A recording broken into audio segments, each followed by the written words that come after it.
Given that the majority of the colonisation we're discussing happened in the late 19th century, women at that time didn't often hold public roles. So there is much more information available to us about male settlers who often became involved in colonial government, somebody like Donald Maclean. There were many, many other Scottish men who were involved in colonial government, in the military and other forms of public life.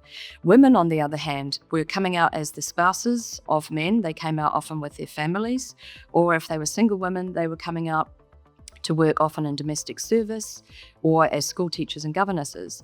But there isn't much available to us in terms of the kinds of lives they had, or not as much detail. There's certainly details we can glean through letters and diaries. And what becomes evident from reading those is that women occupied a complex position in the colonisation of New Zealand because they were themselves marginalised under the patriarchal Victorian system, value system that they brought with them.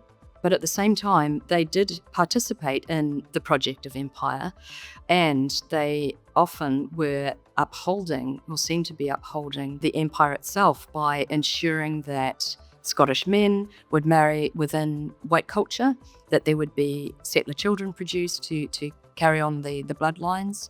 So they, in many ways, were quite conservative. However, there are examples of women like Jessie Mackay who were actually more radical, involved in women's suffrage movement and, for example, supporting Irish independence.